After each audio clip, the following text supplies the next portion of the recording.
वक्रतुंड महाकाय सूर्यकोटी समप्रभ निर्विघ्नं कुरु मे देव सर्वकार्येषु सर्वदा सरस्वती नमस्तुभ्यं वरदे कामरूपिणी विद्यारंभं करिष्यामि सिद्धिर्भवतु मे सदा गुरुर्ब्रह्मा गुरुर्विष्णु गुरुर्देवो महेश्वरः गुरुः साक्षात् परब्रह्म तस्मै श्री गुरवे नमः।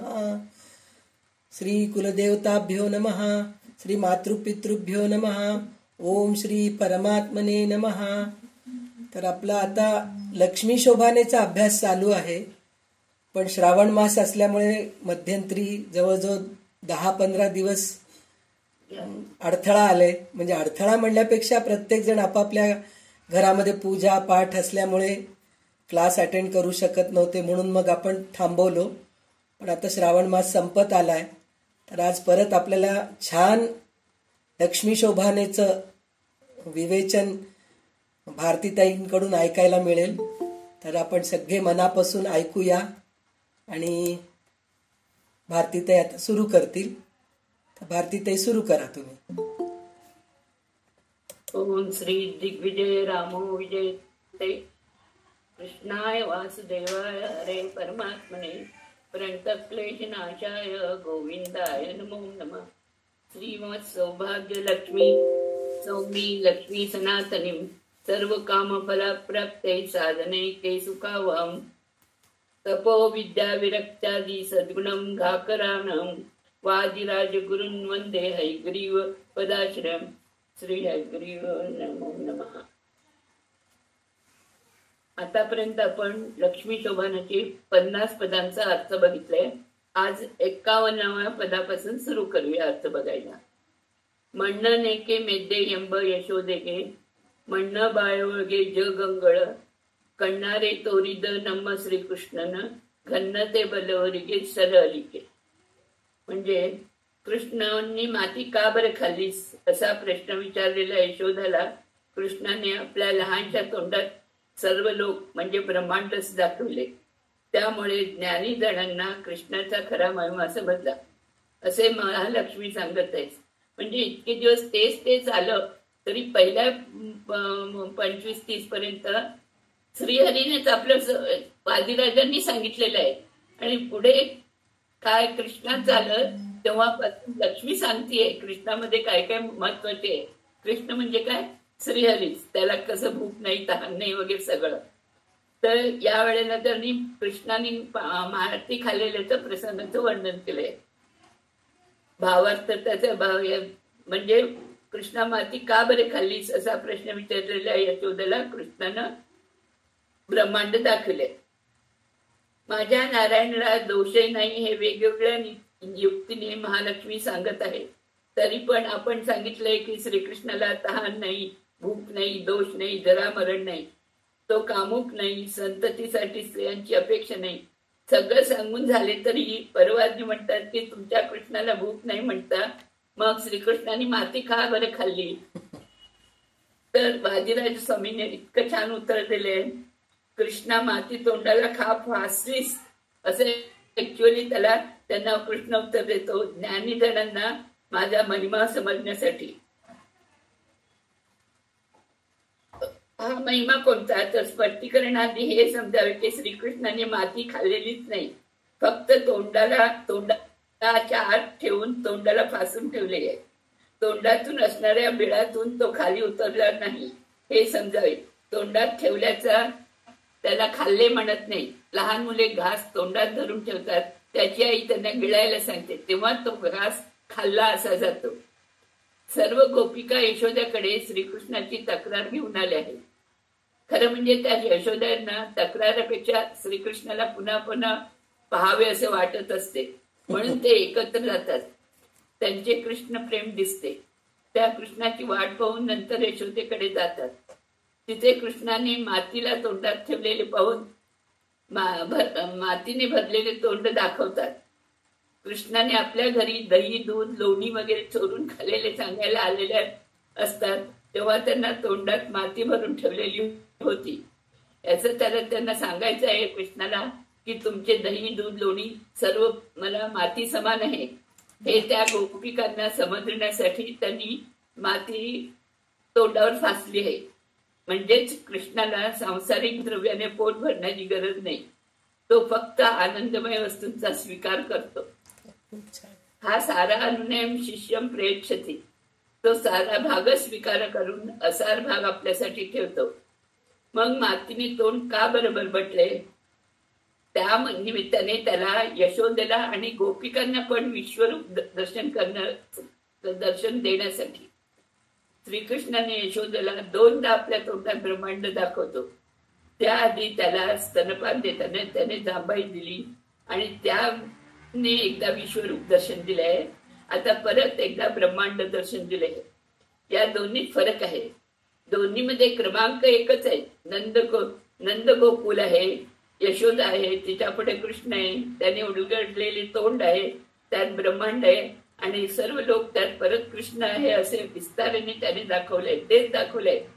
पण कृष्णाच्या तोंडात फक्त दूध होते तेव्हा मातीतून ब्रह्मांड दर्शने दिले आहे. पहिल्यांदा दुधातून त्यांनी दाखवले आणि दुसरं म्हणजे मातीतून त्यांनी दाखवले आहे.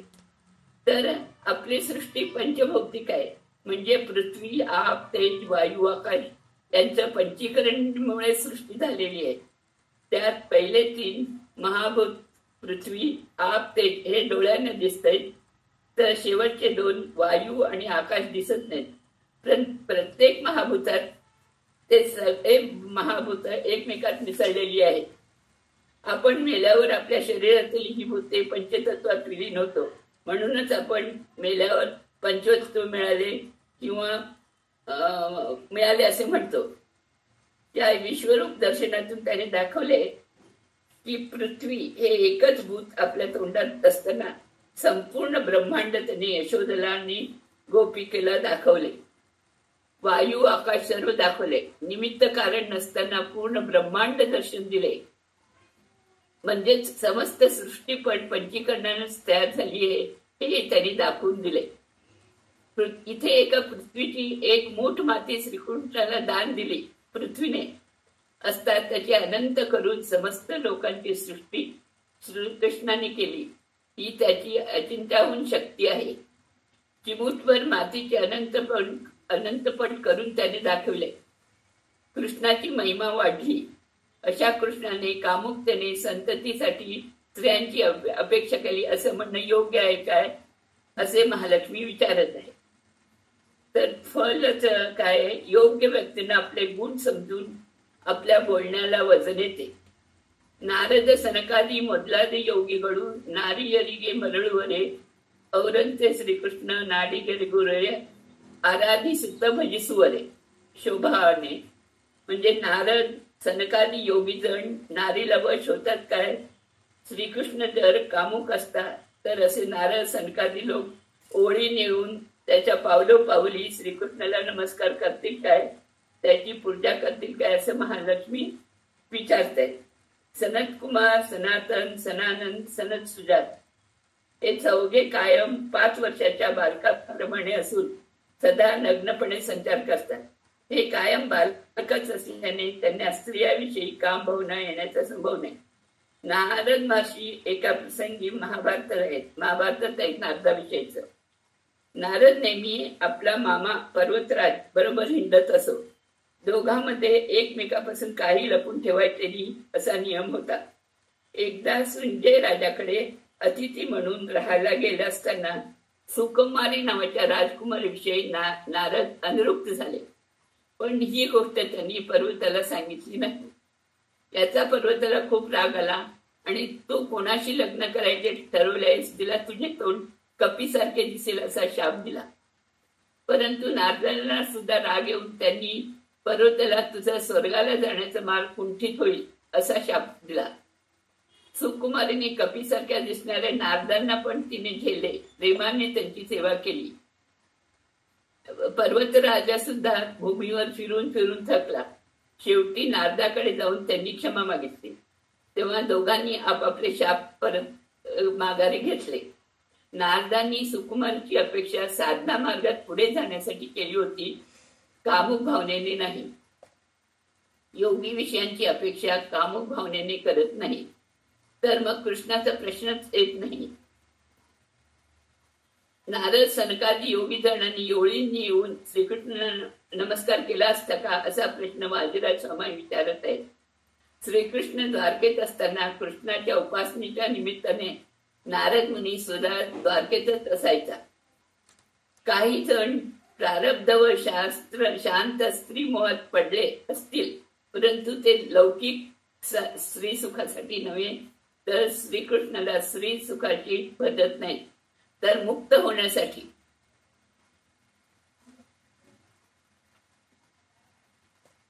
कृष्ण स्वयं स्त्रीलोभी असतात तर योगी जणांचे कामादी दोष दूर करणे त्याला शक्य असते काय. इथे पावलो पावली त्या ओळीमध्ये नमस्कार करतात. आराधिसुव भजिसुव रे असे म्हटलंय. म्हणजे काय की आराधिसुव म्हणजे पूजा करतात, भजिसुतात म्हणजे बसतात, आणि यरगुए म्हणजे नमस्कार करतात. म्हणजे सर्व एकच असा भास होतला तरी पण त्याच्यात खूप फरक आहे. भजतात म्हणजे पाठपूजा वगैरे करतात, आराधिसुव म्हणजे अर्चना करणे वगैरे, आणि यरगुए म्हणजे वंदन करणे. नमोविधा भक्तीतल्या अर्चना, वंदन आणि दारे आत्मनिवेदनापैकी पहिल्या 3 इथे सांगून बाकीचे अभिप्राय आहेत असे सांगितले आहेत. या पदाच्या पुनर्वृत्तीने नवरा बायकोत कामुकतेचा दोष राहत नाही आणि त्यांचे दैनंदिन जीवन सुखकर होते.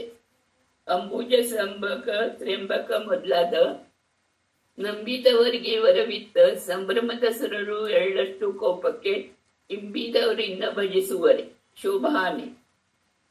ब्रह्म रुद्रादी देवांनी या श्रीहरीवर विश्वास ठेवल्याने त्यांना हा वरदान देतो.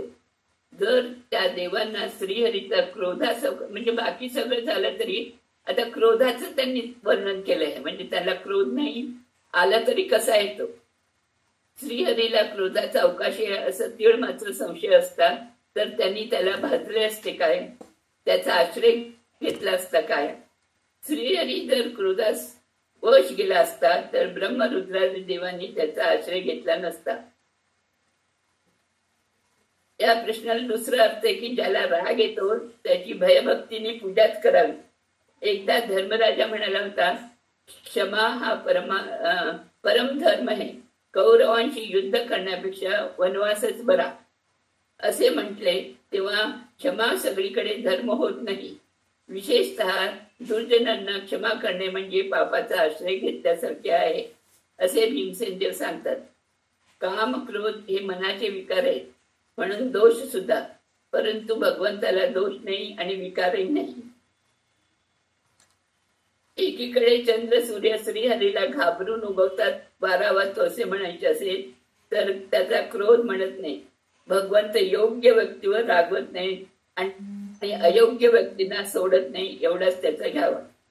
श्रीहरीस क्रोध नाही असे म्हणणे पण चुकीचे आहे, कारण प्रलय काळात जवळजवळ रागाने संपूर्ण प्रपंचाला नरसिंहरूपी परमात्मा भस्म करतो. हिरण्यकश्यपूला मारणारा नरसिंहदेवाला पाहून हा तुझा राग प्रलय काळीच योग्य असे रुद्र म्हणतात. नरसिंहदेवाच्या डोळ्यातून निघालेली छोटी ठिणगी ब्रह्मादी सकल देवतांना जाळून टाकते असे नखस्तुतीत म्हटलंय. इथे नरसिंहदेवांचे नखस्तुती म्हणून एक पुस्तक आहे, त्याच्यात पूर्णपणे नरसिंहदेवाचं सगळ्या अवताराचं वर्णन केलं आहे. कल्पाच्या अंती जीवांना निद्रा देऊन विश्रांती देण्यासाठी आणि आपल्या द्वारपालकांना उद्धार करण्यासाठी त्याने क्रोध धारण केला आहे. प्राकृत देह नसलेला सर्वांतर्यामी भगवंता स्तुती निंदादी चित्ताचे क्षोभ नाही. दररोज आपण अपराध सहस्राणी क्रियते अहम निश्चयमया म्हणून केलेल्या अपराधाची क्षमा मागतो. त्याचे कारण सज्जनांनी कारणांतराने न समजता केलेल्या चुकीचा भगवंत विसरून जातो. भागवतामध्ये त्रिमूर्ती श्रेष्ठ कोण याचा निर्णय घेण्यास आलेल्या मुनींची लाच विष्णूने सहन केली. क्रोधाचे मूळ कारण अज्ञान आहे. रजोतम गुणांचा परिणाम म्हणजे क्रोध. श्रीहरीस त्याचा अवकाश नाही. भागवतात गोवर्धन द्वारा प्रसंगी देवेंद्राने श्रीकृष्णांनी केलेल्या स्तुती हे स्पष्ट होते. इंद्र म्हणतो की हे कृष्णा, तुला अज्ञान नाही, म्हणूनच त्याचे कारण असलेल्या त्रिगुणांचा तुला संबंध नाही. क्रोधाचे मूळ कारण अज्ञान आहे. श्रीहरीचा क्रोध एक सद्गुणच आहे. देवतांचा क्रोध हा दोष होतो, तो अज्ञानाने येतो. सज्जनांना उग्र नरसिंह शांत प्रेमळ वाटतो, तर संभ्रम दूर करून भ्रमरेत सर्वत्र भगवंताला बसतात असे महालक्ष्मी म्हणते. राग हा योग्य वेळी येणे भूषण आहे. अयोग्य वेळी राग न येता क्रोधादी दोष आपल्या मुठीत असतो.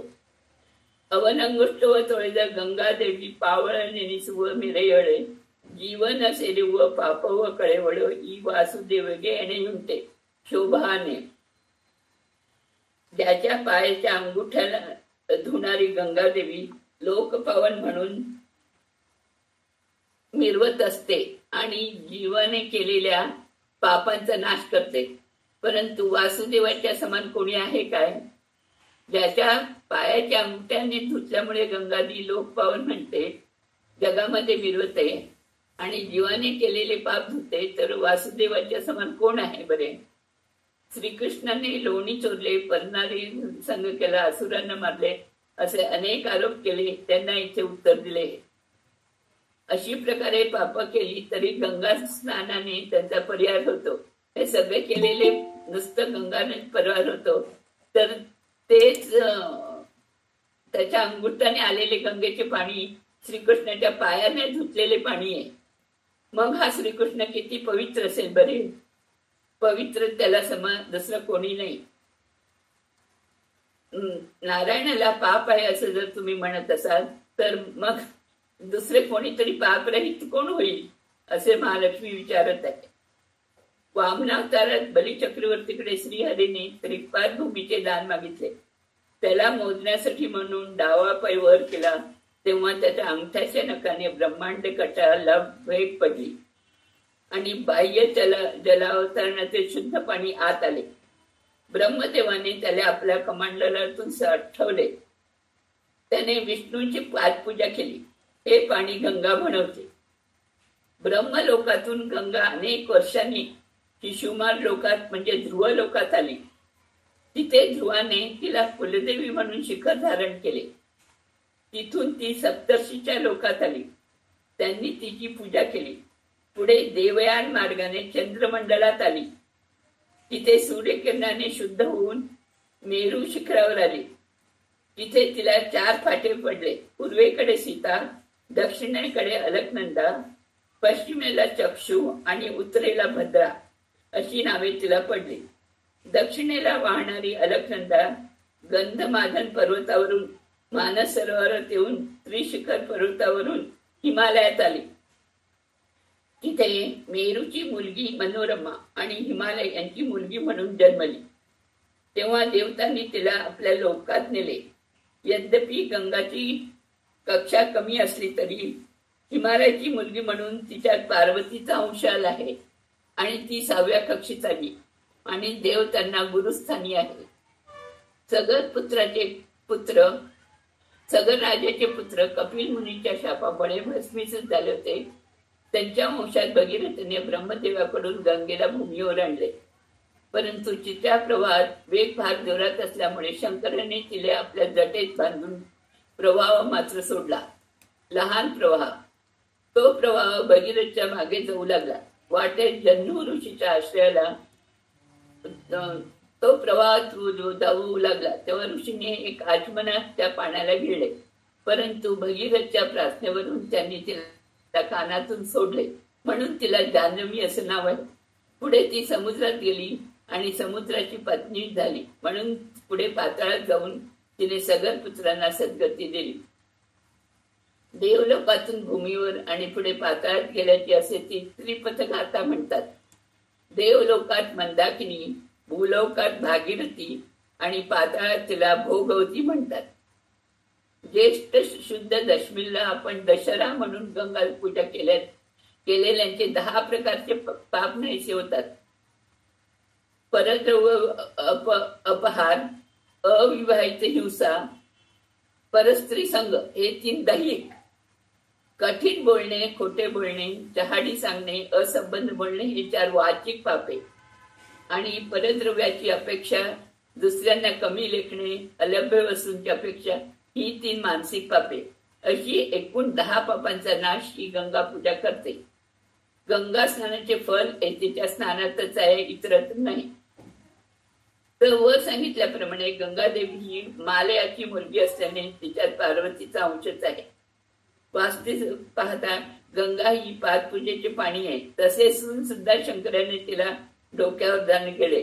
त्यामुळे दिगंबर, गजचर्मधारी, भस्म लावणारा सर्प, मुंड धारण करणारा, प्रेतगणासमोर स्मशानात करणारा शिवाला गंगा डोक्यावर झेलल्याने गंगाधर म्हणून शिवत्व प्राप्त झाले. एकूण ज्याच्या चरणाला धुतलेले प्राणी सकल लोकांचे कलिमल धुवून टाकते, त्या हरीस पाप अनर्थ आहे म्हणजे पापधानर्थ आहे म्हणजे योग्य आहे काय, असे महालक्ष्मी विचारत आहे. किल्मिष विद्यालय अग्रपूजेयनु सर्व रायरे सभेयೊಳಗೆ उब्बिದ मनದಿಂದ धर्मज ಮಾಡುವನೆ कोब्बदिरेल परवादी. श्रीकृष्णाला हिंसा, अत्याचार इत्यादी जर पाप लागले तर तुम्ही म्हणत असाल तर मग श्रीकृष्णाच्या सर्व राजांच्या भर सभेत धर्मराजाने अत्यंत आनंदाने अग्रपूजेचा मान का बरं दिले असते, असे विचारत होते. धर्मराजाच्या राजसू यज्ञातला प्रसंग. सर्व गण्य व्यक्तींची ती सभा होती. ज्या व्यक्तीची पादपूजा करायची असते तो आचार्य, ऋत्विक, गुरु, स्थानक, प्रिय आणि रूपक अशा 6 प्रकारच्या गण्य व्यक्तीमध्ये श्रेष्ठ असायला पाहिजे. तो आचार्य म्हणजे काय, तो गुरु आचार्य ते आपल्याला माहितच आहे, तो सगळं श्रेष्ठ असायला पाहिजे. ऋत्विक म्हणजे यज्ञामध्ये एक्सपर्ट असला पाहिजे. गुरुस्थानी असायला पाहिजे. स्नातक म्हणजे डिग्री आहे ती एक PhD सारखी. सगळं उत्तीर्ण झाल्यावर त्याच्याकडनं आंघोळ वगैरे करून त्याच्याकडनं ते सगळं म्हणून घेऊन त्याला ती डिग्री देतात, त्याला स्नातक म्हणतात. प्रिय म्हणतात तो सगळ्यांना प्रिय असलाच पाहिजे. आणि रूप म्हणजे राजा. म्हणजे या सगळ्या गुण श्रीकृष्णामध्ये असल्यामुळे त्याला अग्रपूजेस कोणीही आक्षेप घेतला नाही. कालिया मर्दनी प्रसंगी सर्पदोष वगैरे पाप जर त्याला लागले असते तर धर्मराजाने आनंदाने त्याला अग्रपूजेचा मान दिला असता का. संपूर्ण प्रपंचातली ती एक बृहत सभा होती. तिथे ब्रह्म, रुद्रादी देव हजर होते. परंतु काही लोकांना कृष्ण सामान्यच वाटत होता. भीष्माचार्यांनी ठरवले या यज्ञात वेदव्यास, परशुराम दोघेही हजर होते आणि तेही नारायणचाच अवतार आहे. त्यांनाही सामान्य जण मनुष्य समजत होते. तरीही जर अग्रपूजेला माता तर ब्राह्मण असल्याचे लोकांनी आक्षेप घेतला असता. तेव्हा भीष्माचार्य म्हणतात त्यावेळेला लोकांच्या मनावर ठसा होता म्हणून भीष्माचार्य करून श्रीकृष्णाचे नाव पुढे गेले. शिशुपालचा असंबंध बोलू लागला. तेव्हा भीष्माचार्य म्हणतात अयम तू पुरुषो बलहा शिशुपालो न बुद्धते. श्रीकृष्ण परम पुरुष आहे. शिशुपाल त्याच्या पुढे एक बालक आहे. त्याचे शरीर अप्राकृत आहे. गोवर्धन पर्वत उचलले, यज्ञाचे सर्व अन्न खाणे, षटकासुर, यमनार्जुन, बक, कालिया मर्दन अशी अगणित अद्भुत कार्य त्यांनी आपल्या अचिंत्यातून शक्तीने केली आहे. शिशुपालला हे सहन झालं नाही म्हणून तो कोब्बिद परवादी म्हणून जे आहे त्याला म्हणजे माजलेला शिशुपाल अद्वैतला बोलून भीष्माचार्याच्या पांडित्याची सुद्धा त्यांनी खिल्ली उडवली. अज्ञान, अहंकार आणि विपरीत ज्ञानाची सीमाच गाठतो. शिशुपालाने अक्रूराच्या बायकोचे बलात्कार केले होते. कृष्णाच्या गैरहृदयी द्वारकेला आग लावली. वासुदेवाच्या अश्वमेध यज्ञातला घोडा पळवला. अशा अनेक पापांची यादी त्याच्या मागे असताना भर सभेत श्रीकृष्णांना बोलला. भीमसेन देव त्याला मारायला उठले तेव्हा शिशुपाल पांडवांचा अतिथी असे सांगत भीष्माचार्यांनी त्याला अडवले. त्यामुळे भीमसेनाला कृष्णाची निंदा केल्याची पाप लागत नाही. परंतु भीष्माचार्यांनी ते निंदा केलेले ऐकले आणि भीमसेन देवाला त्यांनी अडवले, त्यामुळे त्यांना पाप लागले आणि ते शरपंजरावर त्यांना झोपावे लागले. कृष्णाच्या स्मरण मात्रेने सुदर्शन चक्राचे आव्हान करून शिशुपालाचा शिरच्छेद केला. त्यामुळे कृष्णाला दोष नसल्याचे समर्थन झाले.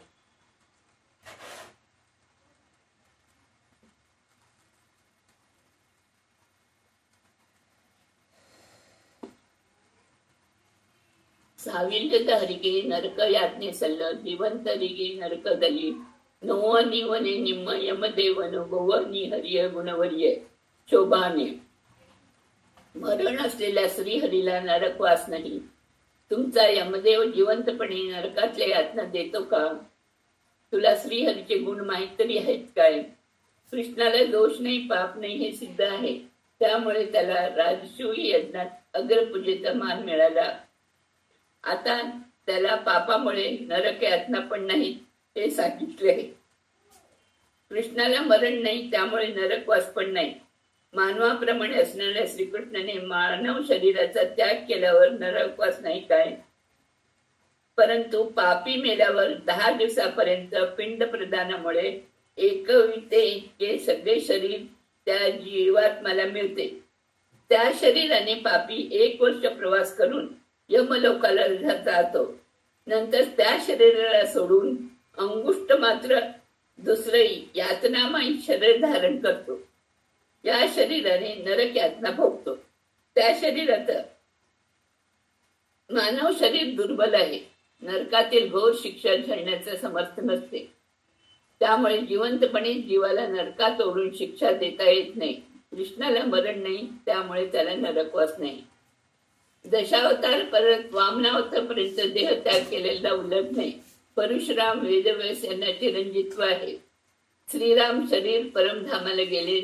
वाल्मिकी रामायण सांगितले आहे. तर कृष्णावतार मात्र समाप्तीच्या वेळी एक अश्वत्थ झाडाच्या खाली हा बसला. स्वतःसारखेच एक मानव शरीर इच्छा मात्र तयार करून त्याला शवाप्रमाणे तिथे झोपवले आणि देवतांनी केलेल्या पुष्पवृष्टीत सशरीर परमधामाला गेला. हे ऐकून बलरामाने योगाग्नीने आपले शरीर जाळून घेतले. याचे कारण त्याचे शरीर पार्थिव होते. श्रीकृष्णाचे शरीर सच्चिदानंदमय आहे. इथे फरक आहे. भागवतातही अर्जुनने श्रीकृष्णाच्या शरीरावर संस्कार केले सांगितले. त्या या पार्थिव शरीराचे हा भागवत संकल्प आहे. वामनावतारात दान म्हणून फसवले. परशुरामात राग काबूत नाही. रामावतार बायकोला वियोगात रडला वगैरे. सगळे कृष्णावतार सुद्धा देवाला आपल्यासारखे मरण आहे अशी अयोग्य समज दिली. त्याला अजून एक कारण आहे.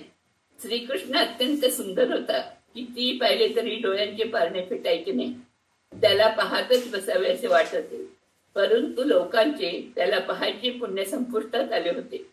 त्यामुळे त्याला अवतार समाप्तीपर्यंत स्वतःचे दर्शन देऊन शेवटी सशरीर परमधामाला गेला असे त्यांना दाखवायचे होते. शरीर नाही म्हटले तर त्यांना तो लुप्त झाला असता तर ते अजून शोधत बसले असते. म्हणून त्याला सशरीर परमधामास केला.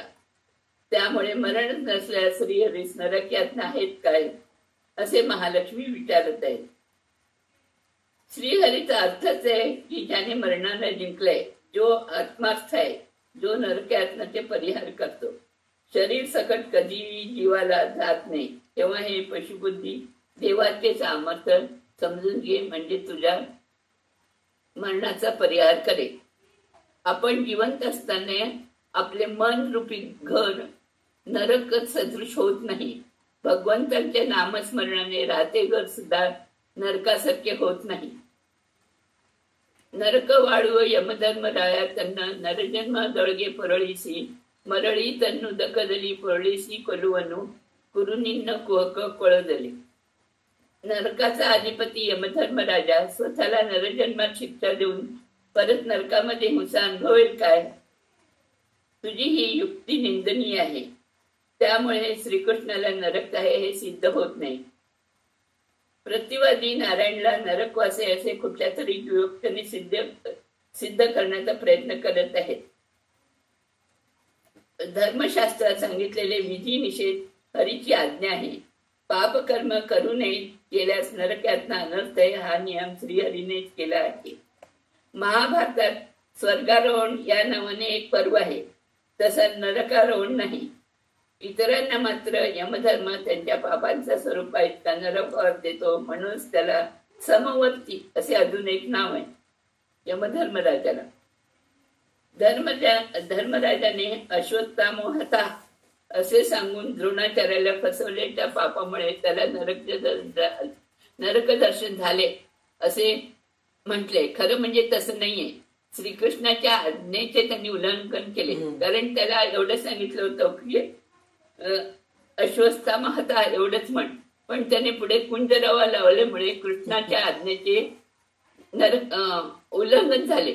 त्यामुळे त्याला नरक दर्शन झाले. खरे म्हणजे हे नरक दर्शन नाहीच आहे, त्याची भगवंताची एक माया होती. देवांना नरकांचे दुःख नाही असे असतात, सकल दुःखातील श्रीहरीला नरक असं आहे काय?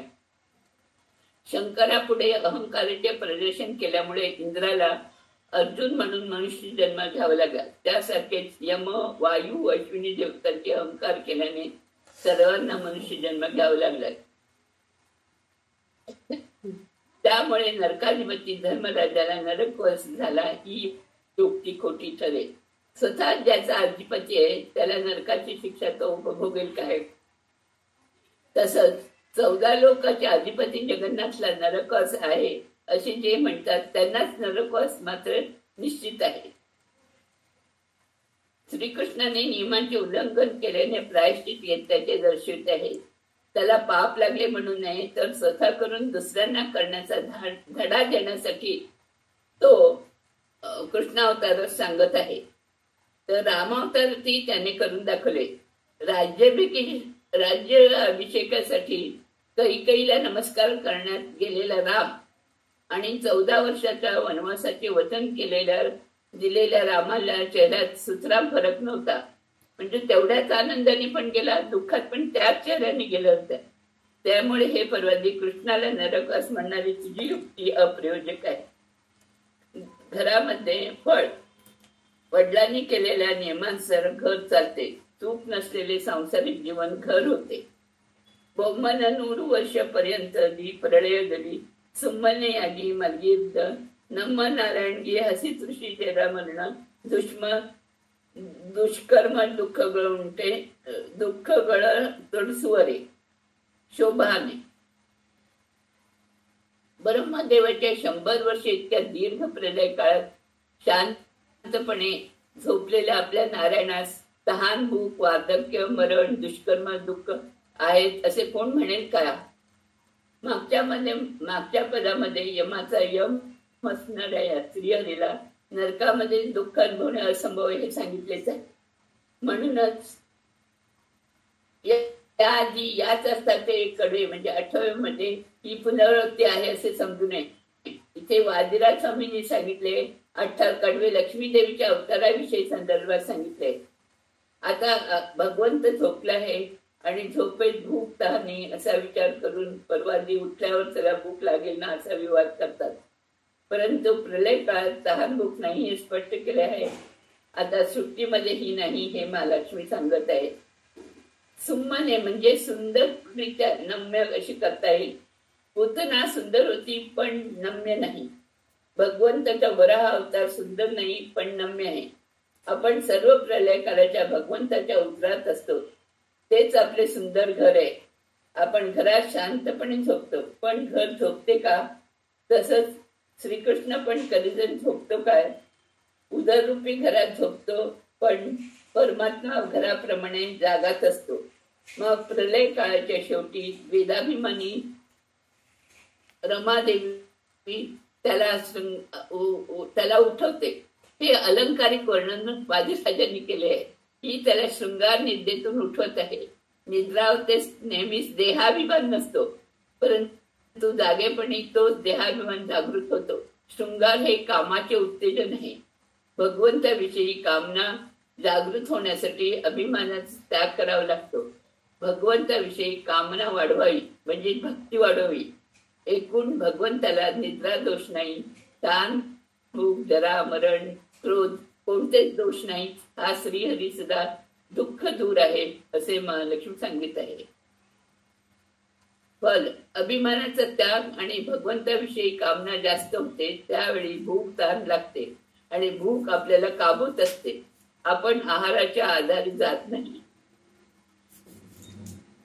रक्कस गळिंद गाय वडजे अक्षय काय द श्रीकृष्ण तुच्छय मभट्टर शस्त्र कळव कुवन मुद्दे नि हरिय गुणवर्य. राक्षसांच्या शस्त्रास्त्रांनी जखमी न होणारे अविनाशी शरीर असणार श्रीकृष्ण अल्पशक्ती असलेला यमदेवाच्या तुच्छ सेपांना शस्त्रांना बळी पडेल काय? तुला श्रीकृष्णाच्या गुणांची महिमा माहित आहे काय असे महालक्ष्मी विचारते. श्रीकृष्णाला कालनेमी सारख्या असुरांच्या अस्त्रामुळे जखमा झाले नाही. त्याच्या अस्त्रांपुढे हा एक पर्वताप्रमाणे उभा आहे. हिरण्यकश्यपू रावणासारखे राक्षस ज्या दिशेत जात त्या देवता नमस्कार करीत. अशा महाभयंकर राक्षसांना सहजपणे मारून देव त्यांना त्यांचे लोक नारायणाने परत दिले. स्वयं नारायण यज्ञ या नावाने जेव्हा इंद्रपदवी भूषवत होता तेव्हा ती अजय असे त्यांना स्पष्टपणे सांगितले आहे.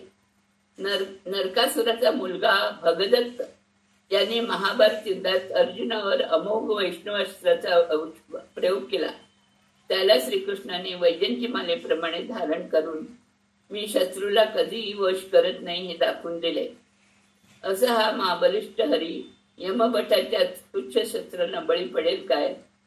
जे हो म्हणतात त्यांना वाजलेला स्वामी वेडे म्हणतात. ब्राह्मण इंद्र रुद्रंच यमंच वरुणमेवच निहत्य हरते यस्मात तस्मात हरी श्रेयो ज्यायते. इथे अजून एक प्रश्न उद्भवतो. किती बलिष्ठ राक्षस व्यक्ती असला तरी तो मेल्यावर त्याच्या पापांचे फल अनुभवण्यास त्याला यातनामय शरीरानेच नरकवास अनुभव लागतो. अशा या राक्षसांच्या शस्त्रांनाच जिवंतपणे हा बळी पडला नाही. नारायणाला रोग रुजिन वात पित्त क्लेम्स हे विकार नाहीत आणि त्यामुळे होणारे रोग नाही हे मागे आपण पाहिलेच आहे.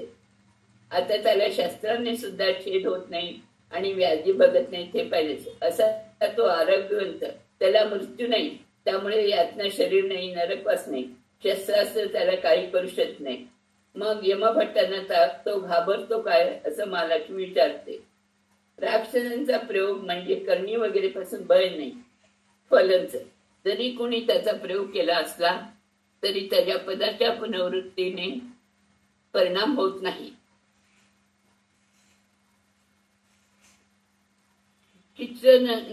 ಕಿಚ್ಚನುಂಗಿವನು ನಮ್ಮ ಶ್ರೀಕೃಷ್ಣನು ತುಚ್ಛ ನರಕದಳು ಅನಲನಿಗೆ ಬೆದ್ದುವ ನಮ್ಮ ಅದರಿಂದೋಗೆ ನರಕ मेंदूवर बुधरे शोभाने. आपल्या श्रीकृष्णाने वडवाग्नी पान केले असता हे तुच्छ पर्वती तुझ्या तुच्छ नरकातल्या अग्नीला आमचा कृष्ण घाबरणार पण नाही. श्रीकृष्णास नरकच नाही हे जसं सांगतास ज्ञानी पंडित झाले असे महालक्ष्मी सांगत आहे. कालिया मर्दनाच्या प्रसंगातून श्रीकृष्ण सुरक्षित बचावला. या आनंदात सर्व गोप गोपिका यमुना नदीच्या तीरावर ती रात्र साजरी करायची ठरवतात. मध्यरात्री वडवाग्नी लागल्याने सर्वांना जाग येते आणि कृष्ण वणवा पेटला असे ते म्हणत असतानाच कुठे आहे वडवा असे म्हणून श्रीकृष्णाने वडवाग्नी पान केले. एकदा बलरामाबरोबर प्रलंबासूरचे दीर्घ काल युद्ध झाले. शेवटी तो जिंकला, पण युद्ध पाण्यात गुंतलेल्या गोपालांच्या गायी मनात दूरवर चरत गेल्या. कृष्णाने जोराने मारलेल्या हाकेसाठी सर्व गायी परत येऊ लागल्या. एवढ्याच जंगलात वणवा पेटला. घाबरलेले गोपाल कृष्णाला शरण गेले. तेव्हा कृष्णाने सर्वांना डोळे मिटण्यास सांगितले आणि त्या वडवाग्नीला गिळून टाकले. अग्नी दोन्ही वेळेस आपापल्या संस्थानात म्हणजे कृष्णाच्या तोंडात गेला. नरकात सर्वत्र जास्त बाई कशाची असते तर आगीत जळून जाण्याचे. ज्या कृष्णाने अग्नीलाच गळंकृत केले त्या नरकातल्या अग्नीला तो घाबरेल काय? नारायणचे शरीर शुद्ध सच्चिदानंदमय आणि अप्राकृत आहे. कुठलाही वस्तू त्याला जाळू शकत नाही. नैनम दहती पावकम असे भागवते श्रीकृष्णाने स्वयं सांगितले आहे. नरकातल्या अग्नीला पापाचे फल म्हणून अनुभवण्यास मानवोत्तर यातना शरीराने ते अनुभवावे लागतात. यासाठी आधी शरीर व्याधीग्रस्त व्हावे लागते, नंतर रोग व्हायला पाहिजे. परंतु श्रीकृष्णाला रोग रुजीन वातपित्त नाही, त्याबरोबर त्याला मरण नाही. ओढवाग्निपण करणाऱ्या श्रीकृष्णाचे जे कष्ट काळात स्मरण करतात त्याचे संसार रूपी अग्नी होऊन हा संरक्षण करतो. ज्ञानी पंडित श्रीकृष्णाचे सामर्थ्य होऊन नाही, त्यामुळे त्याला नरकांतिक अग्नीचे भय नाही हे जाणून आहे. फळ संसारात कधी कधी दुसऱ्यांनी करणी वगैरे केली असल्यास या पदाच्या पुनरावृत्तीने त्याची बाधा होत नाही. त्यापासून मुक्त होण्यासाठी ताकद या पदात आहे. आज आपण 60च्या पदापर्यंत आलो आहोत. लक्ष्मी शोभांचा अर्थ उद्या पुढच्या 61व्या पदापासून बघूया. श्रीकृष्णार्पणमस्तु. श्रीमद्वैशार्पणमस्तु. मी लेफ्ट होते संध्याकाळी, थोडस काम आहे.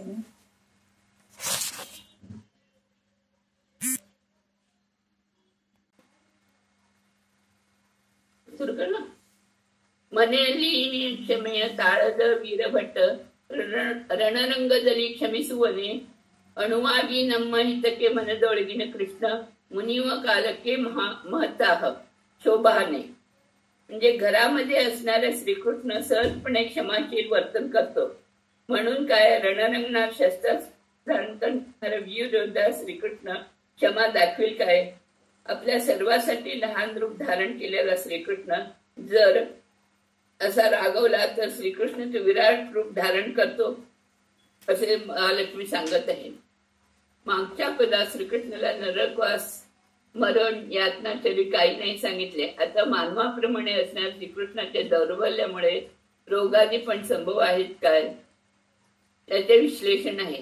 कारण नरकासूर बरोबर युद्ध करताना श्रीकृष्णाने त्याच्या शतंदी शस्त्र युद्धाला गिळले. तेव्हा थोड्या वेळासाठी तो अस्वस्थ होऊन रथात बसला. त्यावेळी सत्यभामेने श्रीकृष्णाचे शारंगदर्श उचलून नरकासुराशी युद्ध केले. नरकासुराला हे शतग्नी आयुध ब्रह्मदेवाने दिले होते. कृष्णाला थकवा आला, त्यामुळे तो जरा व्याधीने पीडित गेला. त्याला नरक असंभव कसा अशा वादीसाठी हे उत्तर. कृष्ण मानव शरीरातून जन्मलेच नाही, त्याचे पंचभौतिक नाही तर सच्चिदानंद आहे. परंतु मानवाप्रमाणे शरीर धारण करून त्याने तामस प्रकृतीच्या लोकांना संभ्रमात घातले आहे. उपासना करण्यासाठी सोयी नाही, कारण यापुढे महत्त्वमहियान स्वरूपाचे मनात चिंतन करणे शक्य नाही. भीष्म द्रोणांनी सकाळी उठल्यावर जयोडस्तु पांडुपुत्राणाम म्हणत रणांगणावर त्यांचा धुवा उडवित असतात. तिथे त्यांनी क्षमा दाखवली नाही. घरामध्ये क्षमा करणाऱ्या या शूरवीरांना रणांगणावर क्षमाशील होता येत नाही. शेवटी या सर्वांच्या मरणाचा उपाय त्यांच्या घरी जाऊन त्यांनाच विचारून मगच पांडवांनी त्यांना मारले. वनवासात विराट राक्षस राम लक्ष्मणांना सहजपणे आपल्या खांद्यावर बसून धावला. पण युद्धामध्ये रावणाच्या शक्त युद्धाने मूर्छित झालेल्या लक्ष्मणाला कैलास पर्वत उचलण्यास त्या रावणाला सुद्धा उचलता आले नाही. कारण तेव्हा लक्ष्मणाने आपले मूल शेष अवतारांची शक्ती आपल्या साठवली होती. आपल्या सहस्र फण्यापैकी एका फण्यावर मोहरीच्या दाण्याच्या प्रमाणे सर्व लोकांना शेषदेवाने धारण केले आहे. त्यामुळे हा मेरू पर्वताप्रमाणे अचल होता. असे म्हणून आपल्या तान्या बाळाला जसे आई उचलते तसे हनुमंताने लक्ष्मणांना उचलून रामापुढे ठेवले. इथे सुद्धा घरात क्षमा करणारे वीरबळ रणांगणात क्षमा करतील हे नाही. पण कृष्ण नरकासुराबरोबर केलेल्या युद्धात का थकला याचे उत्तर असे आहे की ब्रह्मांड मोर मंदिर म्हणजे त्याला ब्रह्मांड हे एक घर आहे. या युद्धात रणरंग नाही. त्याला एक कारण आहे. वरा अवतारात भूमीला वर आणत असताना त्याच्या अंगस्पर्शाने आनंदरिक्तने जन्मलेला हा नरकासुर आहे. म्हणजे भाऊच हा भगवंताचा पुत्रच होय. ब्रह्मदेव हा सुद्धा भगवंताचा पुत्र आहे. एका मुलाने दुसऱ्या मुलाला दिलेले शस्त्र त्याच्यावर फेकले असता त्याने थकवा आल्याचे नाटक केले आणि ते घरातले युद्ध हे घरगुती भांडणे हे दाखवून दिले. यशोदेने वासरांना बांधायला दोरीने श्रीकृष्णाला बांधले, परंतु संधानाला आलेल्या कृष्णाने दुर्योधनाला विश्वरूप दाखवून चक्रावले. यशोदा हे त्याचे घर आहे. दुर्योधनाच्या कपटाला कृष्णाने यथार्थ उत्तर दिले आहे. वायू, चंद्र किंवा पृथ्वी यापैकी एकाला देतो धर, मग माझ्याविषयी विचार कर, असं तो कृष्णाला यमदूत बांधून नेऊ शकतील काय? यशोदाप्रमाणे भक्तीच्या पाशाने बांधणाऱ्या या संसार पाशातून हा मुक्त करतो. हा त्याचा स्वभाव आहे. आणि जे त्याच्या अनुरूपाने भक्त असतात त्यांच्या दयेने स्वतःकडे आकर्षित करतो आणि कृष्ण म्हणून घेतो. फळ, योग्य वेळी राग येतो आणि राग आपल्या काबूत असतो. नुसता राग नाही तर काम, क्रोधादी षड्रिपू सुद्धा आटोक्यात असतात. ताय पोट्टे इंद मूल रूप तोरी, आयुष्य सहित परवंट, न्याय कोविदरली पुट्टीद नेनबरे, बाई बंधते बोगळ दिरू. श्रीकृष्ण आईच्या गर्भातून जन्मला नाही. 9 मास आईच्या गर्भात राहून फक्त बाहेर आला. याचे कारण बाहेर आल्या क्षणीच आपल्या आई वडिलांना स्वतःचे आयुध सहित असलेले मूळ रूप दाखवले आहे. जे पंडित विशारद आहेत ते कृष्णाचा जन्म झाला असे म्हणतील काय? त्यामुळे हे परवादी तोंडायला येईल असे ते व्यर्थ बडबडू नकोस. विश्लेषण. श्रीकृष्ण मूल रूपाने आयुधसहित प्रकटला हे 42व्या पदामध्ये सांगितले आहे. देवकीय गर्भधरी म्हणून आहे त्याच्यात. मग ही पुनवृत्ती झाली का? नाही, कारण तिथे भगवंतास तहान, भूक, जरा, मरण, रोग, रुजीन नाही या संदर्भात ते सांगितले. परंतु त्या दुःखांना अनुभवायला लागणारे प्राकृत शरीर त्याचे नाही. इथे जन्मासाठी पूर्वभावी लागणारा गर्भवासाचे दुःख नाही हे सांगितले आहे. कृष्णाला नरकवासाचे दुःख नाही सांगणाऱ्याने गर्भवासाचे सुद्धा दुःख नाही. ब्रह्मांडापेक्षा मोठ्या गात्राच्या विष्णूला धारण करण्यास कोणताच गर्भ नाहीये. त्यामुळे कृष्णाला गर्भवासाचे दुःख हे मानत नाही. तसेच नरक यातना भोग्यास यातना शरीर लागते ते पण नाहीये. त्याचे शरीर प्राकृत नाही. कृष्णाला गर्भातले दुःख अनुभवास प्रत्येक शरीर हवे. एकाच वेळी जन्मले असता शरीर तेवढे जन्मले आयुध नाही असे म्हणत येत नाही. वसुदेव देवकीच्या मागच्या जन्मातल्या तपश्चर्येमुळे श्रीकृष्ण त्यांचा पुत्र झाला. परंतु हा आयुध सहित मूल रूपाने 16 वर्षाचा होऊन प्रकटला. नंतर वसुदेवाच्या विनंतीवरून बालक झाला. कृष्ण आईच्या गर्भापासून आपल्या आईवडिलांना मूळ रूपाने दर्शन देऊन गोकुळात गेला. कृष्णाविषयी तोंडाला येईल तसे बोलू नको. उट्ट पीतांबर तोट्ट भूषणंग इट्ट नवरत्नद मुक्त व ಮೆಟ್ಟಿದ ಕುರುವು ಎದೆಯಲ್ಲಿ ತೋರಿದ ಶ್ರೀ विठ्ठल पुट्टीद नेनभुदे शोभाने. श्रीकृष्ण देवकीच्या गर्भातून अवतरला. स्वतःच्या मूल रूपाने पितांबरधारी, दागिन्यांनी मढलेला, डोक्यावर नवरत्नाचा किरीट घातलेला, छातीवर उमटलेला छापासकट प्रकटला. अशा या विठ्ठलाला प्राकृत शरीर आहे असे म्हणशील काय, असे महालक्ष्मी विचारत आहे. कृष्ण देवकीच्या उदरातून पितांबरधारी, सर्व अलंकारांनी भूषित, स्वतःच्या मूल रूपातच प्रकट झाला.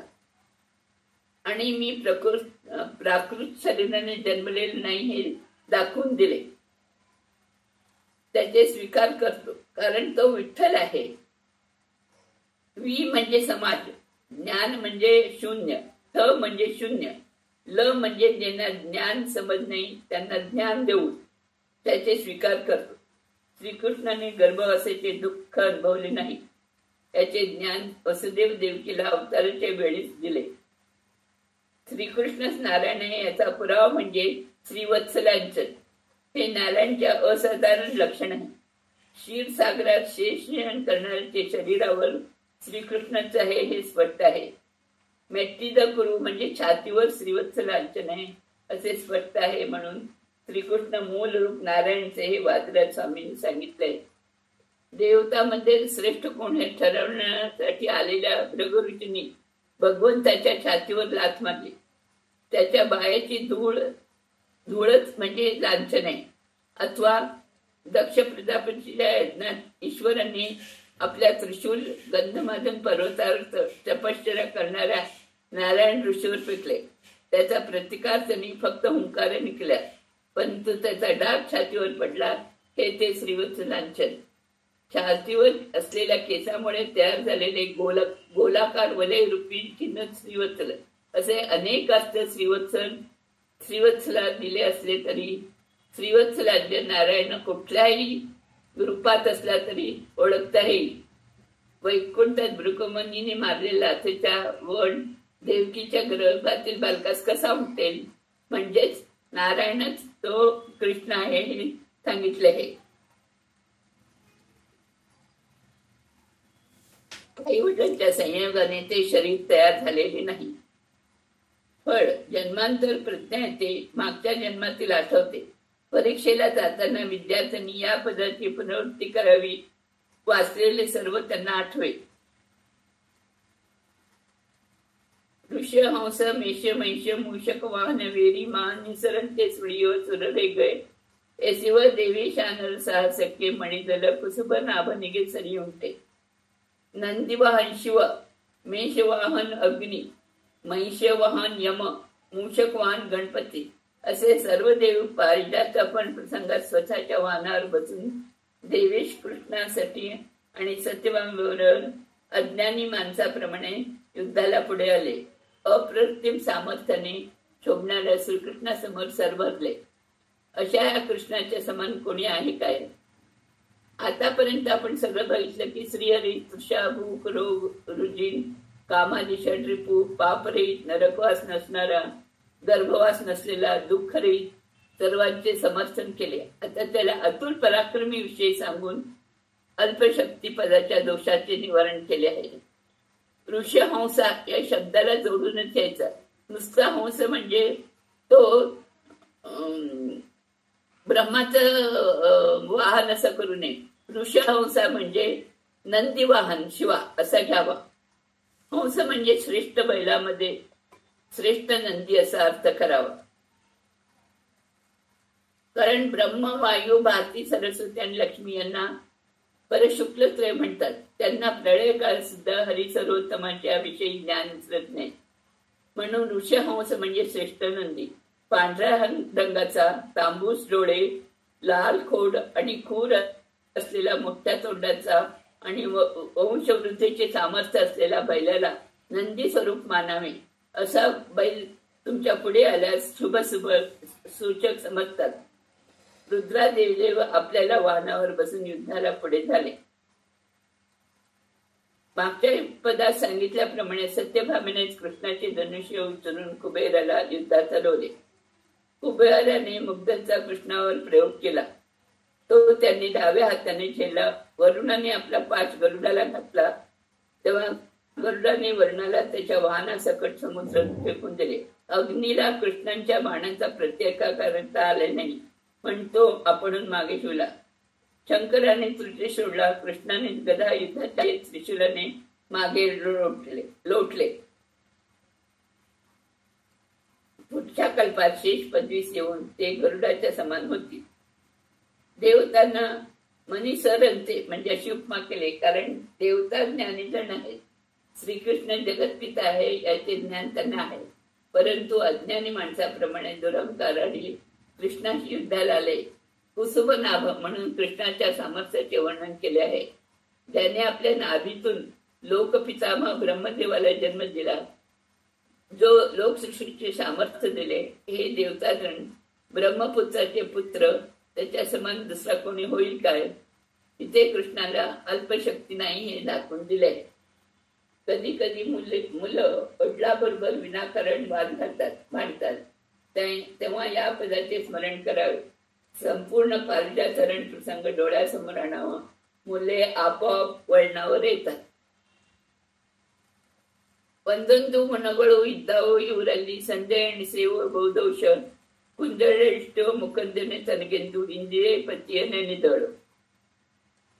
39व्या पदापर्यंत हरी सर्वोत्तम विचारचा उपक्रम केला. इथे त्याचा उपसंहार केला आहे. 30व्या पदापासून 64व्या पदापर्यंत भगवंतात दोष नाही हे युक्तीने सांगितले आहे. आता गुणांचे चिंतन करायचे आहे. इतर देवामध्ये 1-2 म्हणजे एक निदान 11 गुणांचे चिंतन करायचे आहे. देवतामध्ये असलेले गुण भगवंताचे आणि दोष हे त्याच्या स्वतःच्या प्रारब्ध कर्मात आलेले असे चिंतन करावे.